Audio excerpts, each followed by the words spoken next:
Yo, what is good, man? Week 6, Matt, already going into basically a third of the NFL football season, which, we don't like to hear it, but it has been an absolutely crazy one, not only with injuries, but um, I feel like each week, somehow the week before gets topped. Do you not feel that way? Like it seems Absolutely, yeah. it's like we sit down and we're like, okay, the madness from last week is over. We can focus on this one, and then just pure madness happens. We saw the banked up Niners beat the Rams on Thursday Night Football. We saw the Broncos take down the champs. Don't want to talk about it right now. We saw the walking wounded Bucks take out the Seahawks in Seattle. We saw the Chargers drop 2 straight to NFC East teams. Just, and then the Cardinals all-time choke against the worst team in the league, which we'll get into that. Texans just blow out the Ravens. The Dolphins choke a 17-point lead. The Vikings escape a win overseas once again before most people are even awake. I mean, the Saints get their first win. The Colts rock the Raiders. Cowboys put up 37 on the Jets. I mean, Lions get their 4th straight win. Patriots take out the Bills. Like, half those sentences, if I told you that last week, you'd be like, excuse me? Right. You're only safe if you're on a bye, essentially, is what it came down to. Yeah, if you're the Bears or the Falcons or anyone else that was on the Packers, you are okay as of right now mentally. Let's just go right into what happened with the Cardinals, right?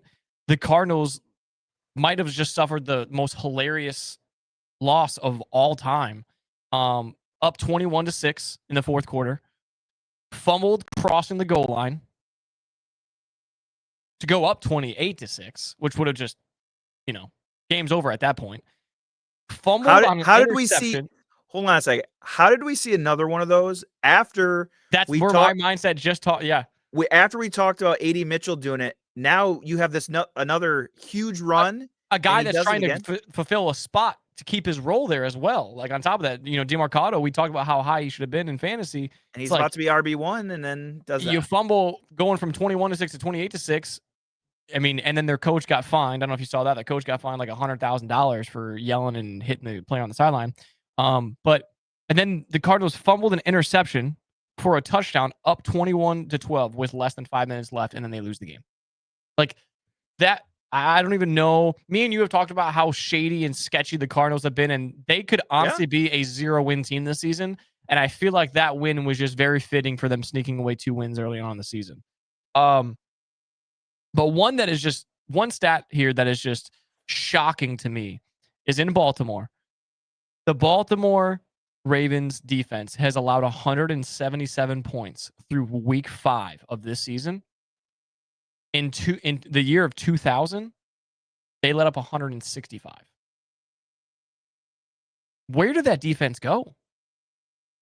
More points in 5 weeks than they let up an entire season in 2000. Yeah. So, I mean, obviously, it's only been Lamar being out just recently, but is it that much of if your offense isn't producing, then that's what hinders your defense too, or something? Because And they made, they got bad. Jair Alexander in the offseason. You know what I mean? They made some pickups. It's like, and I think they just picked up CJ. Yeah. Yep. So, yeah, that one to me was mind blowing when I saw that stats. It was just like I couldn't believe it. I was like, there's no way that that's a real thing. Another one that is just like you almost want to like look up to make sure that it's accurate is this season, and this is an accurate stat. This season, Jamar Chase has more solo tackles than Micah Parsons. I saw that stat and I had to check it myself too, because Yeah, 5 that's solo in. tackles to 4. So he's not only is a great wide receiver weapon, but Top he's 3 wide also. receivers. So I mean, that just shows you how bad Browning's been throwing those picks. Yep. When normally, those deep balls, those 50-50 balls go his way. Yep. he's got to come around and play defense. And you know what? Good for him though, because most top guys that are considered diva wide receivers would not be going for a tackle. So good for him for playing, the full thing out, regardless of the outcome. What I don't know if you saw it, speaking of that, chasing him down, that like 99-yard interception for the Jags. Thornton literally sprinted from the back of the end zone and caught up with him, but couldn't quite make the tackle. Yeah. Lloyd's kind of a big guy, so couldn't Yep. make the tackle, but he literally ran the full length of the field and almost caught up with him there. Yeah, it was almost that DK Metcalf like catching back up when he was in Yep. Seattle. Through week 5 though, our Steelers fans will love this. The Pittsburgh Steelers are the only team in the NFL with a negative point differential and a winning record. That's impressive. And I think someone like when I saw it, it was the first comment was, I feel like this is the yearly thing with the Steelers. Like every single time, it's like, what is going on over there offensively? To kind of go back to the Ravens thing, but to also give you an idea, I have a list here of teams that like how many points their defenses are averaging with points allowed. And obviously at the top, we got the Ravens averaging 35 points against a game, which me, you, and Fancy have been talking about for years of what's the threshold of points, right? And we've talked about it being in that middle 21, 24 spot of if you're letting up less than that, you're probably going to win a lot of games. Right. And that's where most teams are at. The Bengals, Jets, and Cowboys are at 31. Then you got some teams down in the 20s, but everyone else is kind of in between there. Besides the Texans are allowing 12 points per game. Really? And that doesn't reflect their record very well. I was gonna say that's insane. Which that makes you wonder, like that goes to show you want to talk about the Bengals, but goes to show you with Houston how crucial an offensive lineman. Yeah, you can blame Jake Browning all you want. Well, we can't really blame anything if you actually sit down and watch Cincinnati. Their offensive line. I mean, I mentioned it last week, right? We saw three pass rushers get past 5, and 2 of them made it to the quarterback before even they got touched. So Yep. it's insane. This one I saved just for you, Matt, because I know you love those tight ends. Yep. And this stat sounds insane, but it's quadruple checked. I promise.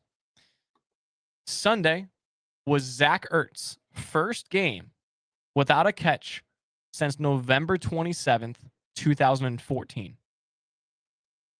And guess who started him this week, Matt?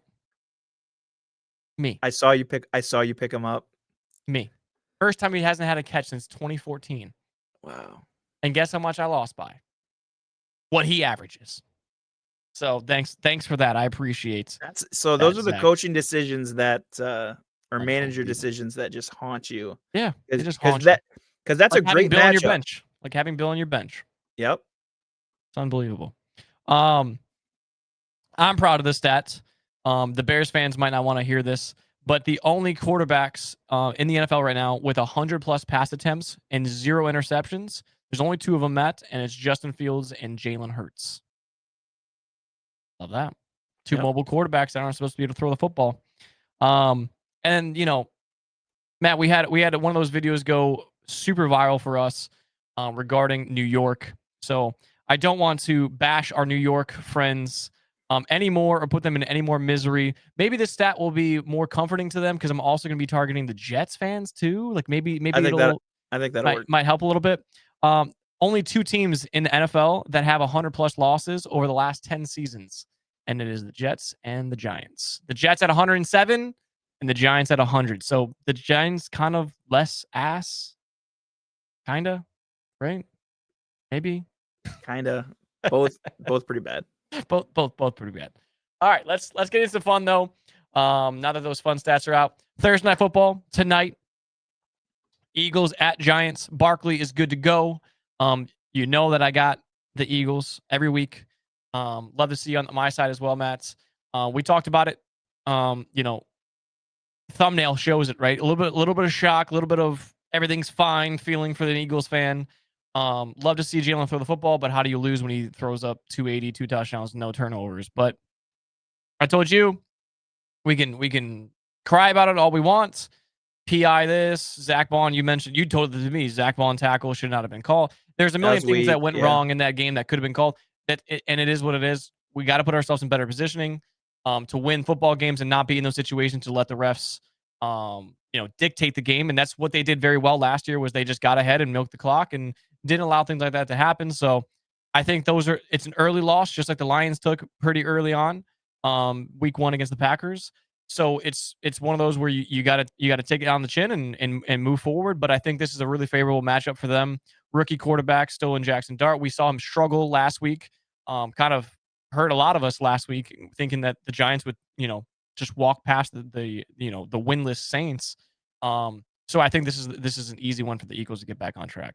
Yeah, that the Dart magic kind of wore off, the second week. The first week, and I mean even last week, it's his legs that kind of separate him. Yep. Just like Hurts, right? He's gonna hurt you both at throwing it and running it. But this isn't one of this is one of those that would be, funny to see the Giants actually do well against the Eagles, but especially coming off a loss, the Eagles aren't gonna, let that happen 2 weeks in a row. I'd like to see the stat, just like, Dan Campbell had a stat of, you know, not stringing together 2 losses these past 3 seasons. And I think that's what you see here. I love the fact that you talked about either a player only or maybe just a, veterans only type of meeting that the Eagles had. They saw that, that might be one of the only couple losses we see again this season for the Eagles. So I like the way that they're kind of correcting themselves. They saw the loss. They're going to kind of move past it and move forward. I think it's a great matchup here for a Thursday night football after, short week after a loss is probably one of the toughest things you're going to see. So, I'm glad it's the Giants and not some of these other opponents that they could have. Yeah, and Barkley's going to get in the end zone playing his old team. He'll be all amped up to play. And then we have another London game with 2 new teams. Broncos play the Jets, so make sure those fantasy football lineups are set to go bright and early Sunday morning. We both took the Broncos in this one. Matt, I believe there's 15 games this week. I believe there's only 2 teams on bye. Yeah, so 15 games this week. Me and you Yep. were consensus on all or on 14 of them. We're just missing one. And breaking news, it's the last game of the week. So everything else that you guys are gonna see here, we're on the same page. Our consensus is 43-19. Last week was a rough week for everyone. I feel like a lot of favorited teams, Eagles, Bills. Yeah, there was just plenty of teams that didn't win that everyone thought was going to win. So the record took a hit. I think you just said I think 8 of our consensus last week didn't win. Yep. So I mean, you look at that, and that's a big dent into our consensus. So we're looking to get back on the right page of that. But anyways, Broncos. I mean, I think it's safe to say you gain a lot of momentum taking down the Super Bowl champs, especially when it's a game where you're not favored by any means. And a lot of teams we talked about, a lot of people were talking about the Broncos team just not looking the same. And so that's a big win for them.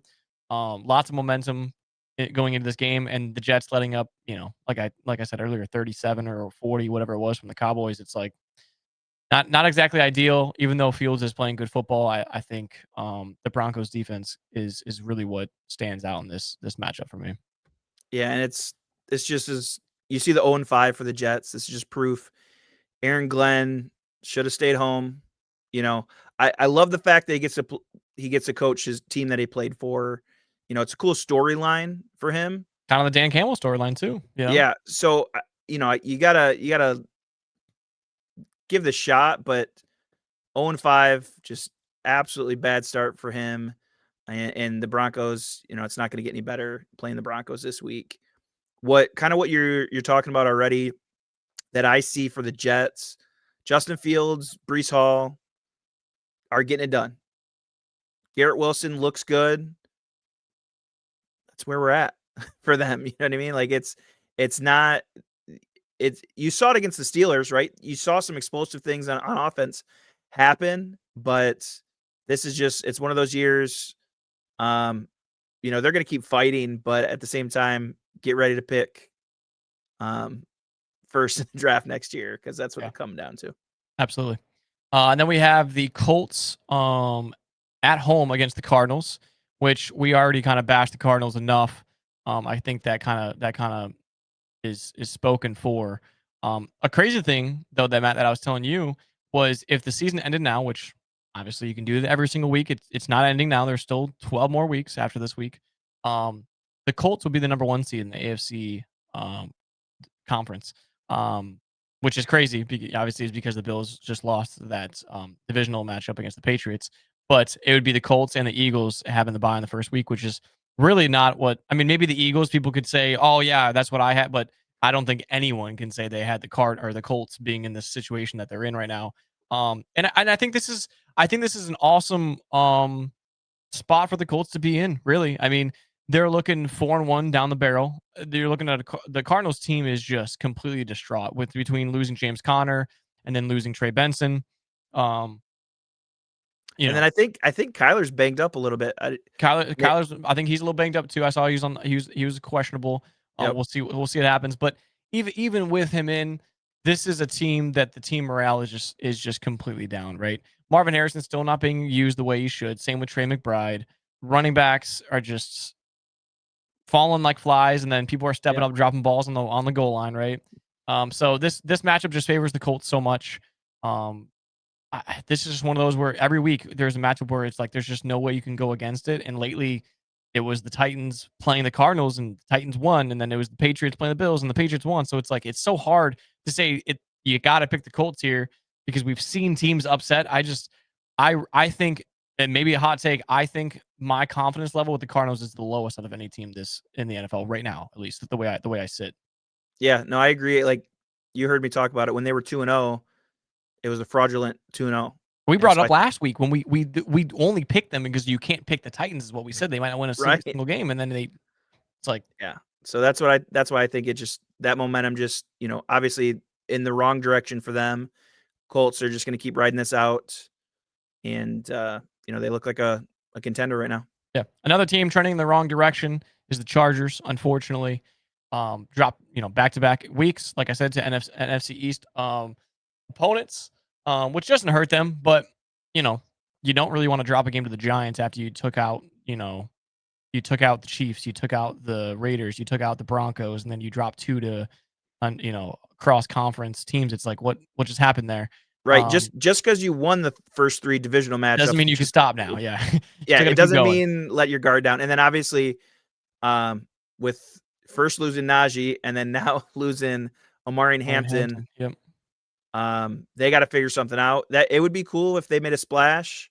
Yep. I've been Um, seeing I've been seeing Kamara maybe an option to go yeah, to that LA. that'd be one of those blockbuster.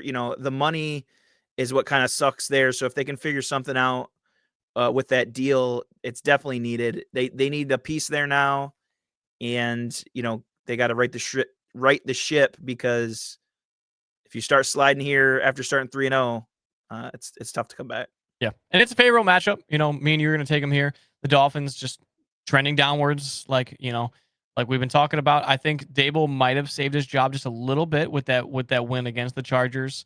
Um, obviously, maybe a couple more weeks, maybe by Yeah, whatever. But I really do think Mike McDaniel is very, very close. Like it's getting to the point where it's getting really close. And I think if the Chargers go into Miami here and they just blow them out of the water, you might start hearing some rumors of it. So yeah. I we'll mean, see what happens. it's the Darren Waller experience. Coming from retirement to just stepping up. Top five. So Yeah. if he can scheme it up for Darren Waller a little bit more, maybe he'll save his job. Yeah. Maybe. Maybe. Maybe. Maybe. And then we have the Steelers at home against the Browns.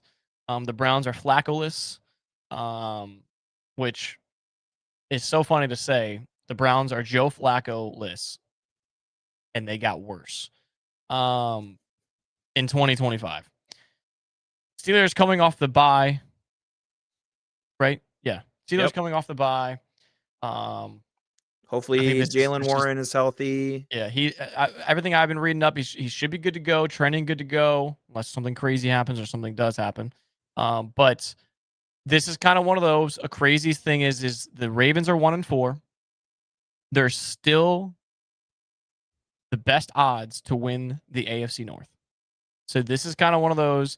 They're minus 105 when I checked. The Steelers are plus 130, and then obviously the Bengals Browns are like plus 1,000 something. But it's one of those where some respect kind of needs to come around for these Steelers. I know it's only beating the Browns, but 4-1, right? And then when you see me and you picking the Rams there against Baltimore should be dropping to 1-5 here. So this is kind of one of those big games for the Steelers where you're coming off the bye. Warren's going to come out healthy, and even if he's not, Kenneth Gainwell looked good, right? And Yep. this is one of those rookie quarterbacks. Would not want to be playing in Pittsburgh against Mike Tomlin as Dylan Gabriel, but by all means, all power to him. We saw Jackson Dart do it in against the Chargers, against a legendary coach in my opinion. So, but I don't see it going the other way this week for Dylan Gabriel and the Browns. Yeah, and it's always tough when you're facing a team that just came off a bye, a lot more rested than you are.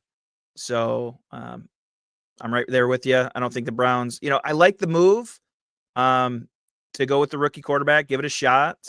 But now they just have another rookie quarterback sitting right behind him. So now, the noise is just going to keep getting louder while Shador is being quiet, apparently, in his interviews.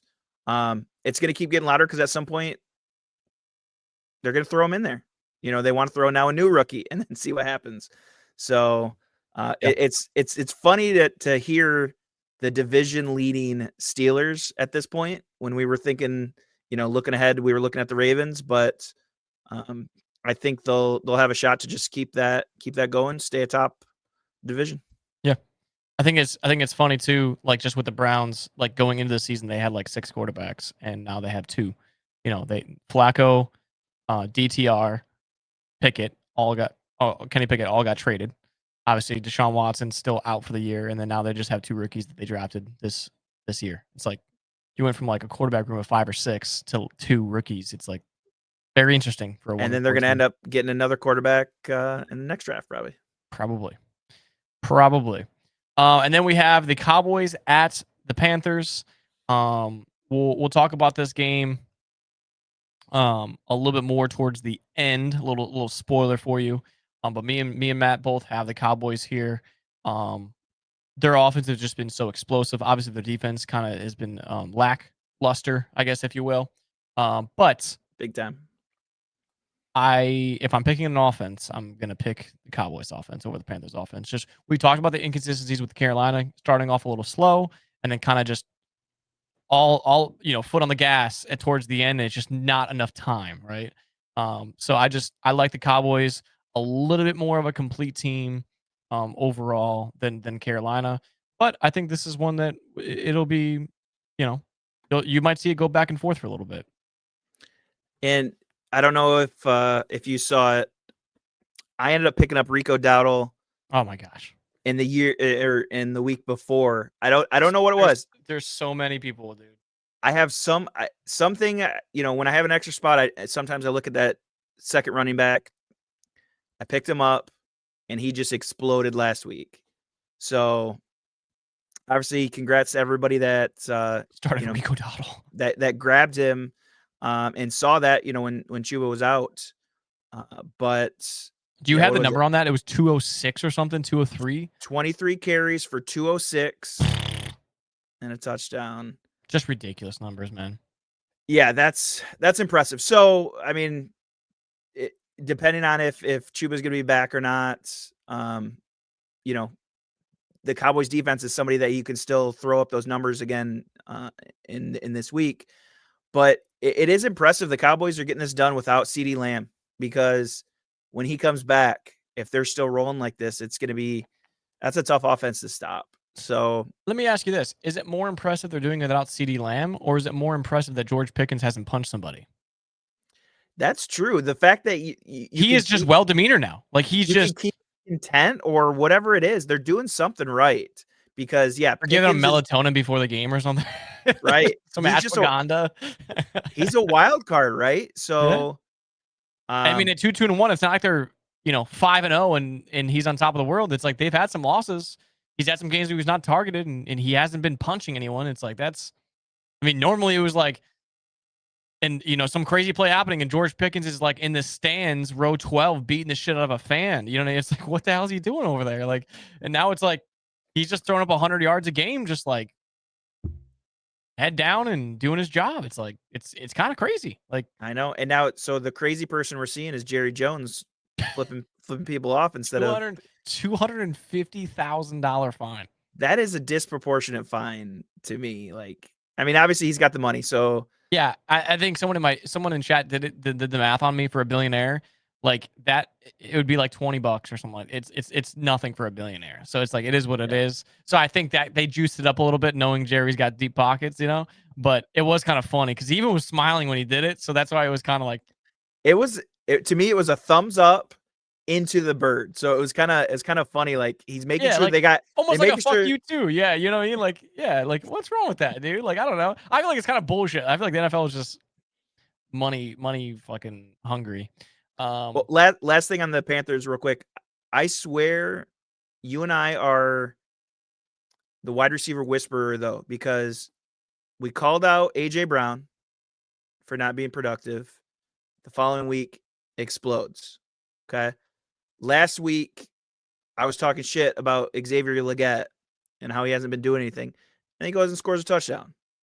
So think about these next couple matchups. Think about what wide receiver is not quite getting it done. We'll call him out, and he's going to just go off this week. Okay. Jacksonville Jaguars, Brian Thomas, 200 yards this week. I need him to do it. So here's the thing. I'm right there with you, but I think last week he might have. He had about 70-something yards last. He got involved a little bit more. He came up a couple big catches. Especially one either on the last drive or before.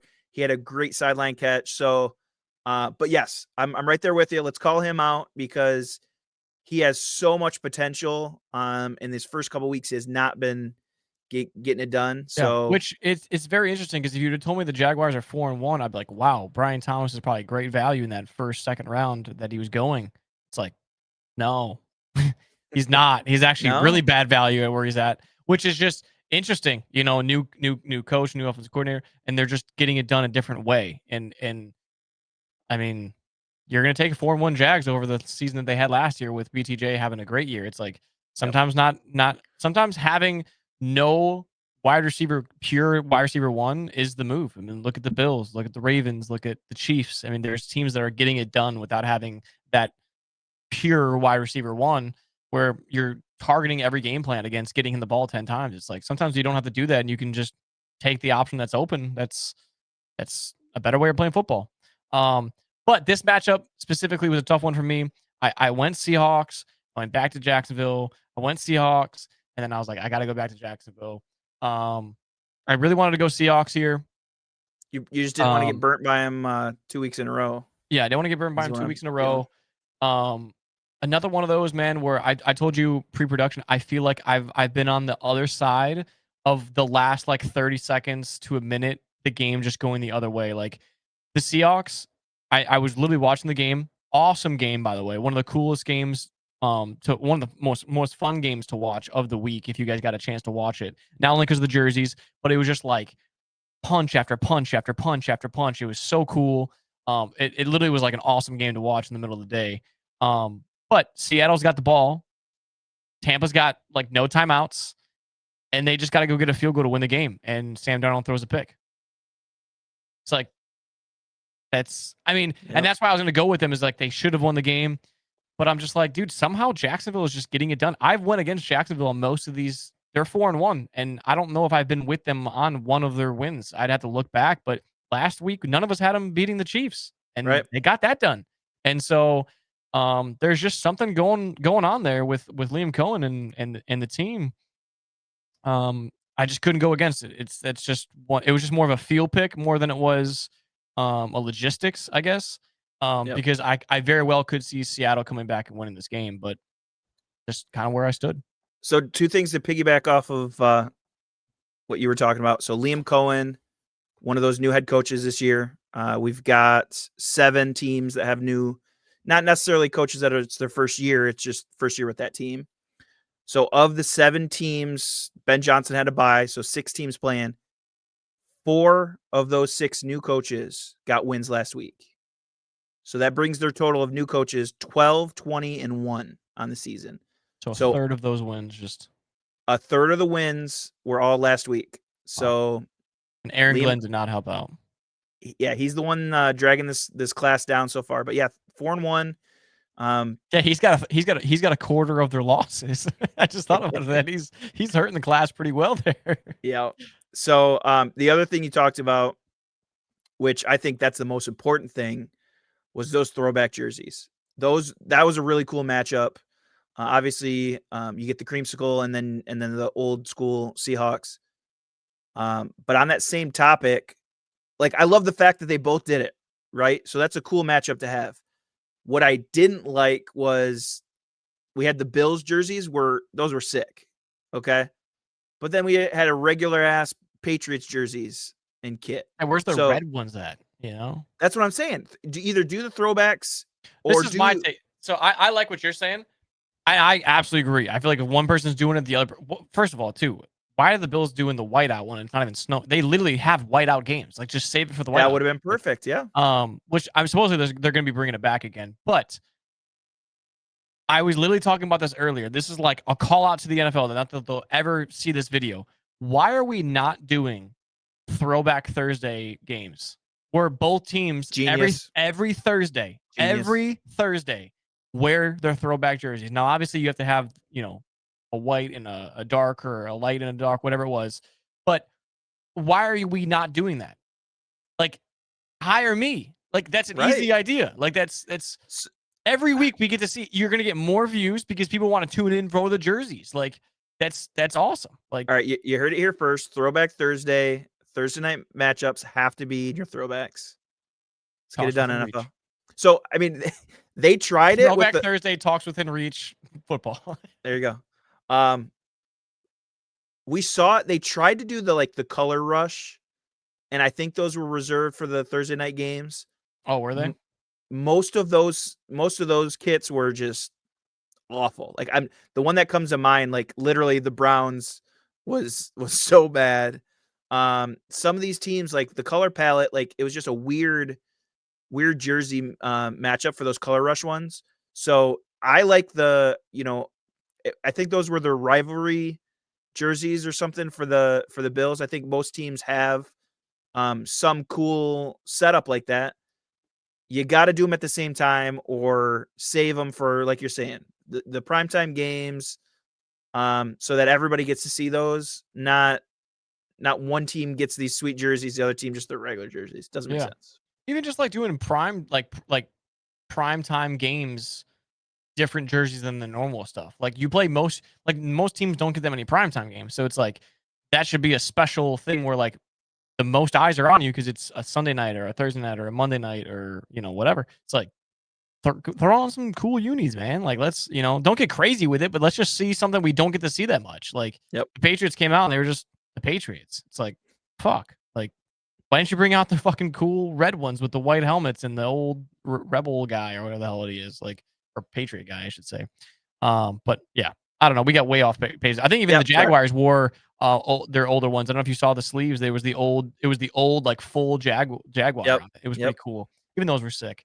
But then we got the Rams at Ravens. I knew you were going to be on this side of it with me.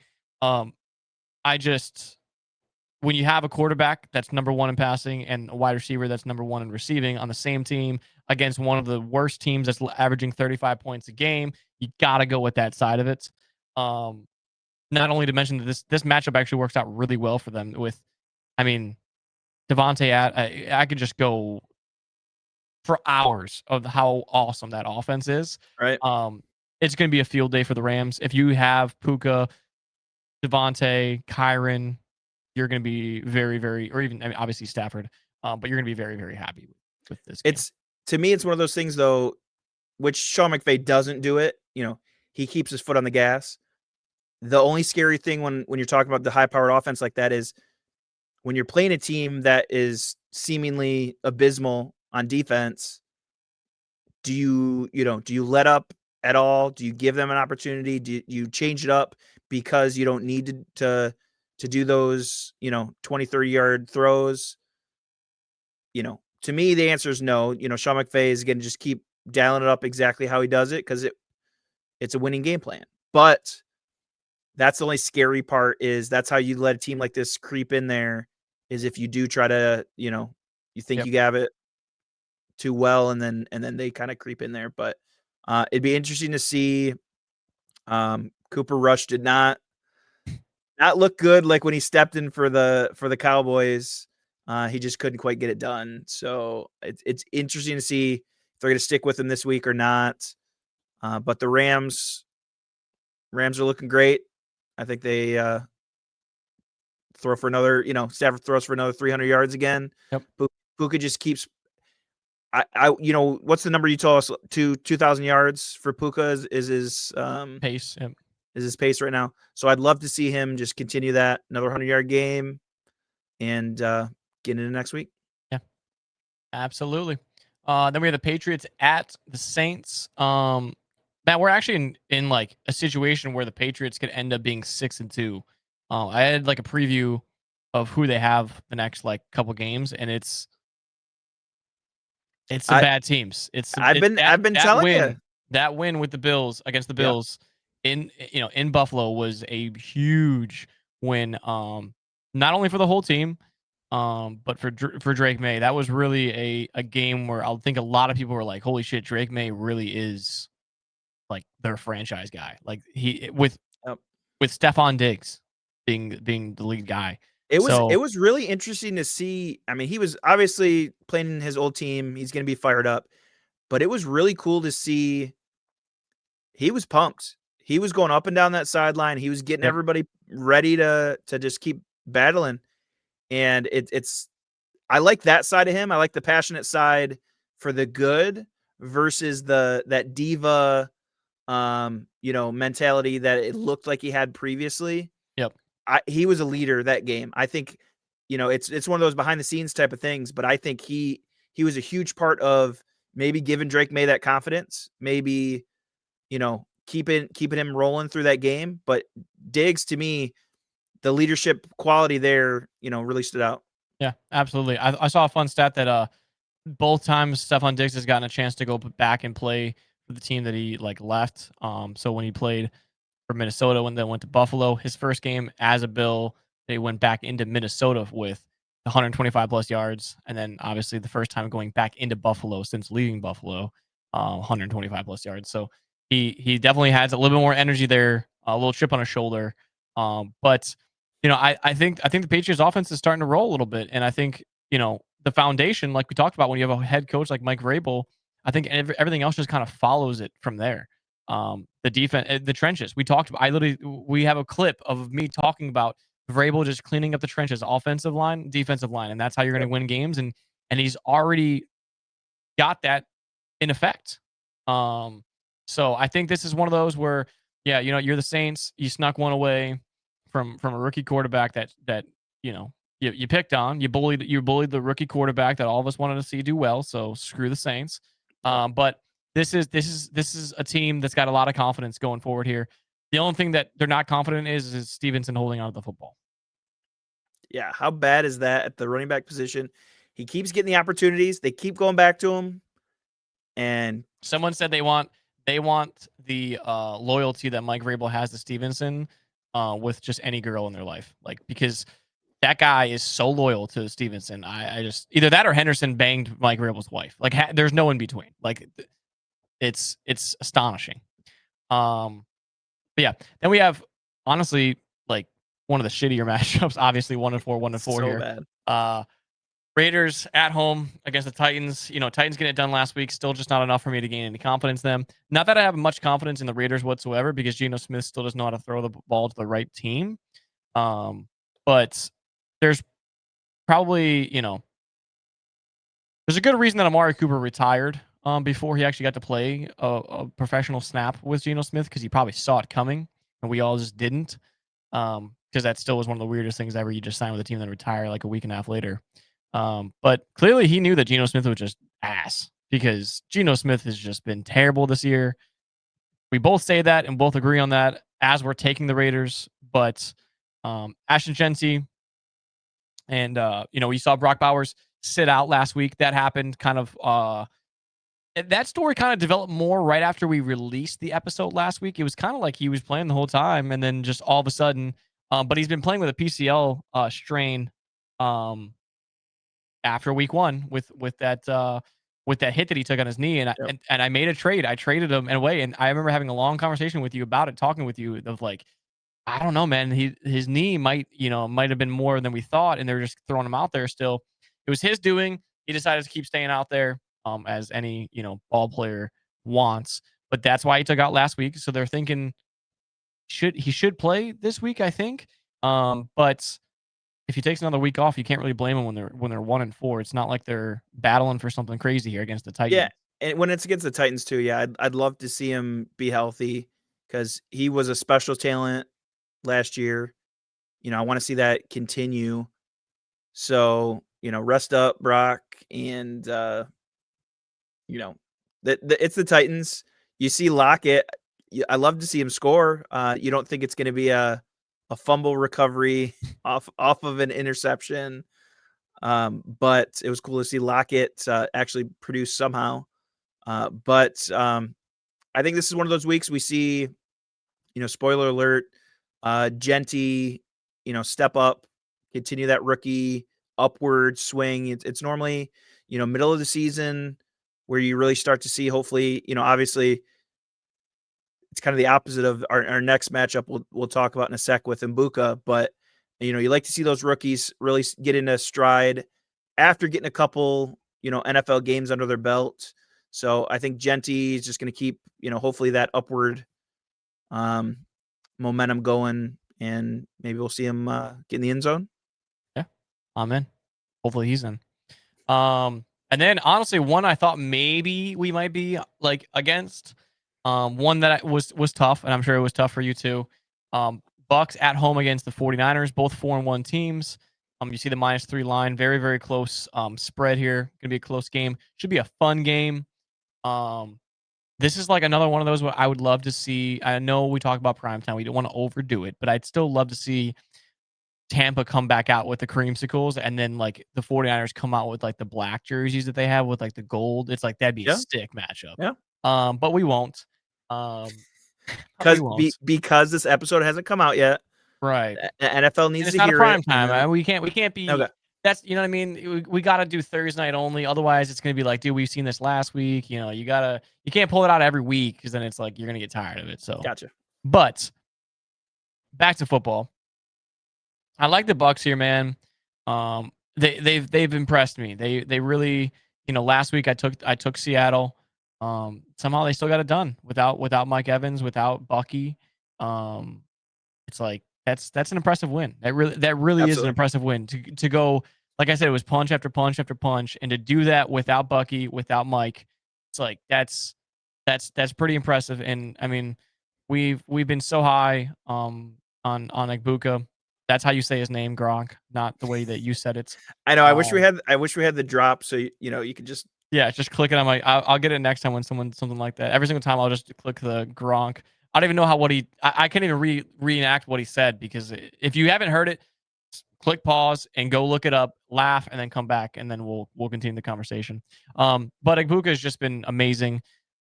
He really is just shown that like even when Big Mike comes back, it's probably Big Mike, him, and then Godwin, kind of that third guy there. Which that was kind of a lot of the questions coming into this season was what's his value going to be? And I think a lot of these injuries really just allowed him to have that opportunity to do that and build that relation with Baker. But a lot of inconsistencies with this 49ers team to be 4-1, which is impressive. Very banged up 49ers. But we saw Mac Jones just soldier his way through Thursday Night Football. Thought he just absolutely teared his. Saw a dead body before the game. I mean, did you see that? No.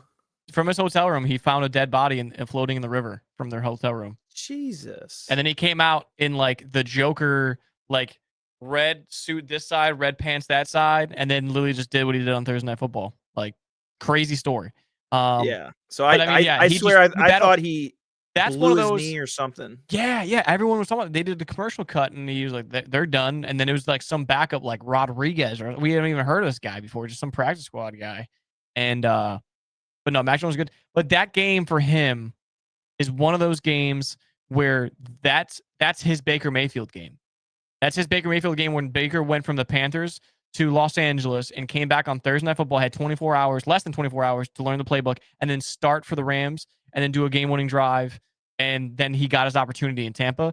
That was Mac Jones's game right there, where after this season, you're going to see a team look out for him and be like, hey, is he available? That Because he can be a starting quarterback. Yep. absolutely, absolutely. And they talked about it on the broadcast, how valuable having a guy at that backup position, because that's hurt the 49ers in the past with Purdy going down in playoffs or whatever been going on. And then you're stuck with nothing. So there's a lot of value there, but overall, I really just love what the Bucks are doing here. I don't even know if Bucky's back or not this week, but Rashad White Well, no, still looked great. so it's funny because it was the foot injury, and then all of a sudden this That's week right. it turned into the shoulder injury. So He was like, keeping the trainers, yeah. so where does that even come from? So that's a tough one. Obviously, it hurts to not have Bucky in there, but Rashad White still, before Bucky broke out last year, Rashad White was getting it done too. Yeah, very So serviceable back. yeah, it's one of those things where 49ers just really need Kittle back. They need their wide receivers back healthy. And while it's fun to see Mac Jones be able to get it done, they really do need Brock Purdy back there too. So with all those, you talked about it, alluded to in the intro, 49ers just need to get healthy. McCaffrey can only do so much as a wide receiver and running back. Yeah, that game, I don't know the exact things, but that was crazy. He was like RB1, tight end 1, and then he was like literally on the official depth chart, he was literally RB1, tight end 1, and wide receiver 2 or something like that. It was something crazy. I'm just like, wow. Like that's So actually an official depth chart that got released. Like so he moves to, and then he's the emergency quarterback. quarterback. So, Yeah. It's um crazy, dude. It's so he crazy. moves to what, like the number 6 or 7 wide receiver on the year. But yeah, Bucks are doing it right. It's fun to see that offense. Mbuka 163 yards last week, just again, and that's off of 7 receptions. So that's pretty ridiculous numbers for a rookie. Um, I don't think he can keep this pace going when we get Mike Evans back. Godwin, in the fold. So we'll see, but it'd be funny to, have Fancy tell us about Baker Mayfield again, and he'd be right, because Baker Mayfield is He's that doing it dude. again. He's doing it again this year because he's got that chip on his shoulder, and it's 4-1. They're doing Yeah. well. Speaking of fancy, we both took the Packers.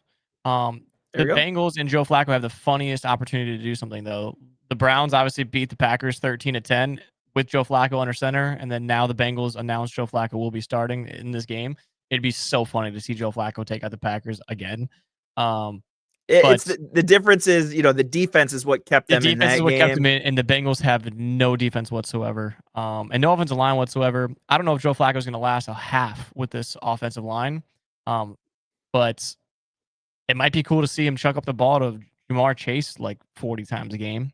But really, there's if you're the Bengals, that move was a desperate move showing that you're just trying to do anything you can to stay in the hunt until Joe can come back. The right Joe can come back.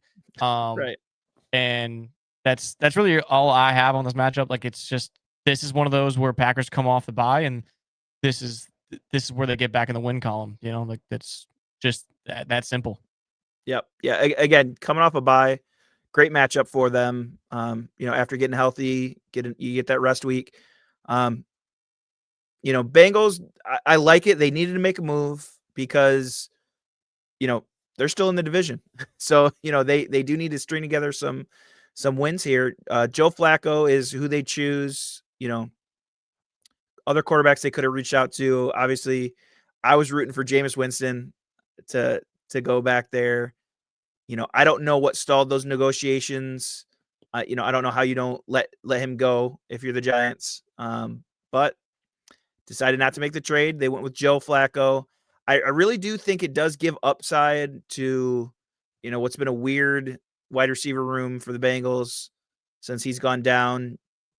Jamar Chase, I think he's still going to get those 50-50 balls launched at him. T. Higgins, I think is going to get an opportunity. It depends. Who does Joe, hyperfixate? To me, when he was in Cleveland most recently, he was kind of splitting those tight end receptions, right? He had 2 tight ends, Njoku and Fenton. So to me, kind of this might be we'll see if I'm right or not. But to me, when you have that new quarterback stepping in, your 2 checkdowns are your tight end. So Mike Gesicki is a great tight end. He just hasn't been utilized. I think he's got a great opportunity to have a good game. He hasn't been doing shit this year so far.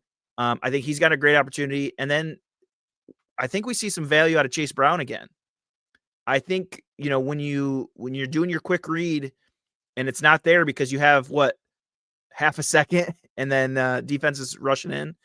I think that check down is your tight end. I love my tight ends. And then your second check down is to your running back. Yeah. So I think we have huge upside for Chase Brown, who this year hasn't been doing anything either. Yeah. I mean, Chase Brown, he's up there with the most touches in the NFL. He's at number 1 with 83 touches with not a single 15-yard gain. So I mean, that's not ideal where you want to be at. Especially when like number 2 and number 3 are Dylan Sampson and Tyrone Tracy, and they're at 30, so they're literally a third of your touches. Wow. And they've gotten, they haven't gotten one. But I think you're right. I think I've been seeing a lot of people make a move for Chase Brown, and I think it's not the worst idea.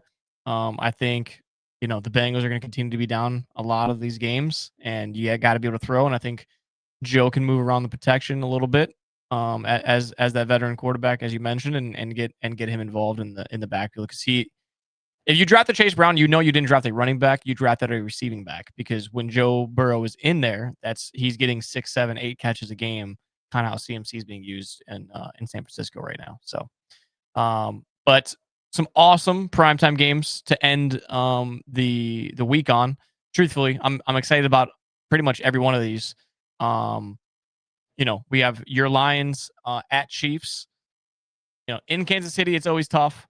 I'm still going with Detroit here, especially after watching KC drop one to Jacksonville. And people forget how close the Giants played the Chiefs too. The Giants played the Chiefs very, very closely. So to me, more complete team, more explosive team. And really, I don't know. There's something about that Chiefs team right now that's giving off vibes that they just. I don't know if you saw the play with Chris Jones or not, but to end the game with Trevor Lawrence. I don't know. Yep. Did you see that? So that play to me is kind of a perfect summary of what Chiefs team has come out pretty much besides Mahomes. Mahomes is really the only one that's out there. I mean, Kelsey, he's just lackadaisical, and unless he's getting the football, he really does not care what's going on. He's not blocking. No, He's not moving. He's not. I'm telling you, his attitude. That's kind of like the opposite of what we were just talking about with Diggs. Yeah.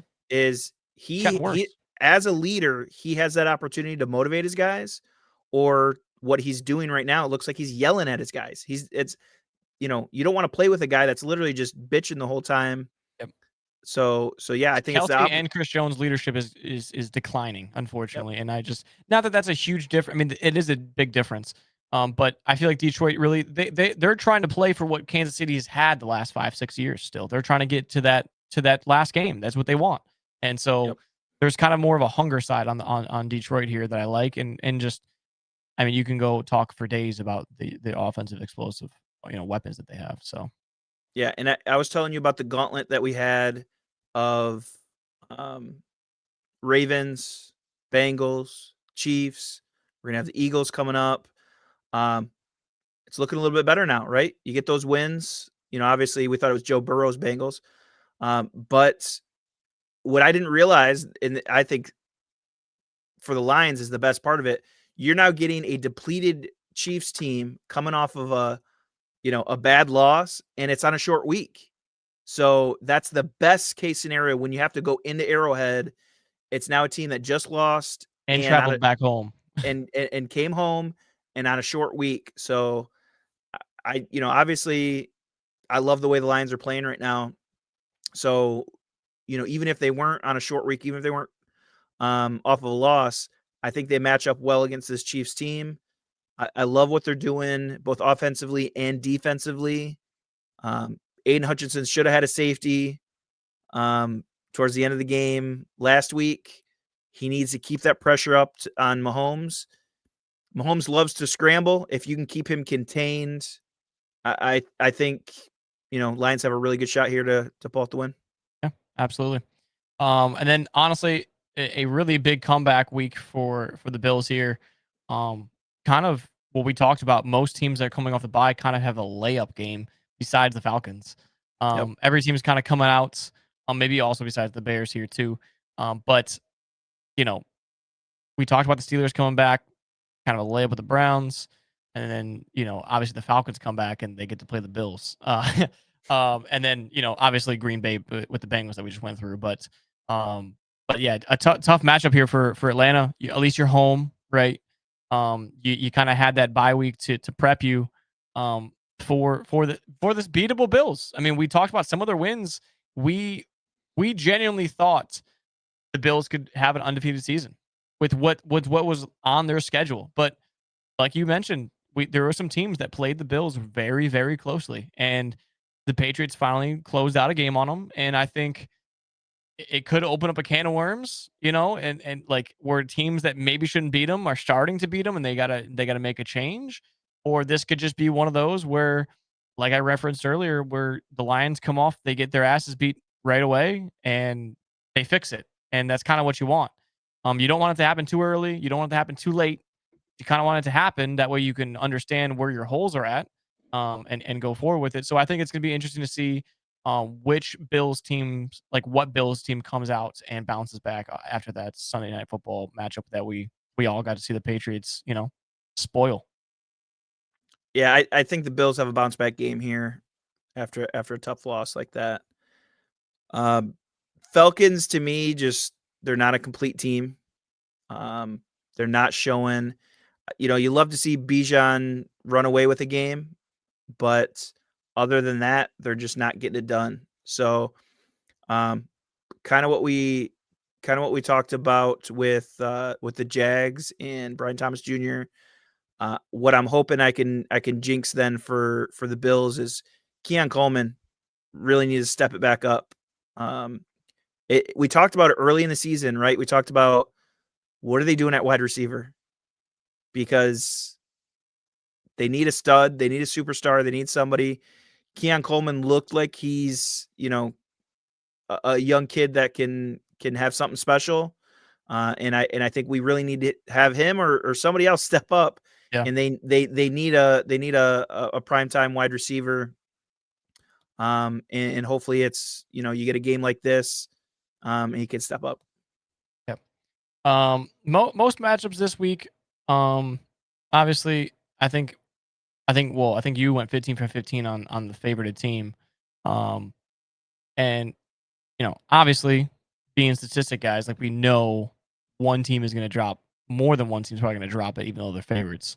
So I felt like I kind of had to pick one game where I was comfortable enough to like seeing a team, and it could have been the 49ers. It could have been the 49ers. Yep. It could have been Seattle. It could have been maybe even you can make your case for the Panthers, right? But every other game to me was set in stone of like this team's going to win. And when I look So at this team, this is your upset alert of yeah, and the Bears made me eat my words back in week 2, week 3 when they played the Cowboys. I think it was week 2 or week 3, whichever one it was. Um, and I thought the Cowboys were just gonna destroy them. I really did. The scary thing about the Bears is the offense is starting to click a little bit better here. Um, which we don't know if that's just a week or two spurt or if that's gonna be consistency. But I think when you go into the bye, you're 2-2. Could have been worse. Obviously could be better. Oh, it always can be. Um, but it gives Ben Johnson a little bit more time now of like, this is kind of the cards we're going to be dealt here. And I think Ben Johnson is that kind of guru offensively, at least, where he's going to come out and you're going to see some tricky shit in this Monday Night I Football was game. I was just thinking that like he's gonna get real Yeah, technical because he's he's gonna going to have get a full yield, a full week to draw up those crazy plays that he's known for. absolutely. And something that people forget about, which I swear by it, but when the Bears season went to shit last season, it was against Washington. They were up, and it was the Hail Mary that one of those That's defensive right. backs was doing. Yep. So I think this is kind of one of those games where the one side's going into it more with like a chip on their shoulder than the other side for no reason, but obviously the Bears have a reason, right? And so could I see the Commanders win this game? 100%. That's why they're favored. But I think this could be the upset of the week alert here, where you know, people don't realize how many defensive players have been hurt for the Bears in the 4-game stretch. All those players are coming back. All of them. Jalen Johnson. They had a couple other defensive players um, coming back. I'm not a huge Bears guy, so I don't know off the top of my head, but Jalen Johnson, top corner in the league, he's coming back, right? I believe Loveland, he's back offensively. Another tight end for Ben Johnson to work with. Now he's got Yep. Cole Kmet, Colton Loveland. It's like this could be a game where all of a sudden maybe the Bills are blowing out Atlanta because it's always an hour difference between these two Monday Night Football games. Bills are blowing out Atlanta. All of a sudden you switch over and it's 14-14 and you're like, wait a minute, like the Bears look good here. And so we'll see though. The Commanders have shocked us a couple times the past year or two with coming out looking really strong. And to piggyback on what you're saying, I didn't even think about it that way. Caleb Williams is the one that's going to have that mindset because he knows he could have and should have won that game last Yep. year. So to me, he's got something to prove too of putting his offense together, beating this Commanders team that he should have beat last year. So that's a great take, good analysis on kind of those behind the scenes things of something else that drives them just a little bit more on a tough matchup like this. Yeah, absolutely. We can finally get to the spoiler alert. Obviously, Matt, you talked about Yep. Raiders, Genty. Obviously, if you guys didn't see, if you guys are listening audio wise, Texans, Vikings are the teams on the bye. If you guys, want that information. But we are 0-5 in our last 5 picks. That's hand up, me and Matt, our fault. After we went on that crazy 3-leg that I think possibly still in the green, if not barely the red. It should be pretty close to Yeah, even so if that's how big of a it one might it be. was. Yeah. We tried going back to the 3-leg, went 0 for 3, went back to the basics last week. Scatterbo, St. Brown, which I don't know how St. Brown doesn't get in that game when they put up any points. Just didn't make any sense to me. But Scatterbo didn't get in either, so it didn't matter. So this week, we went down to the basics. Matt's always the touchdown guy.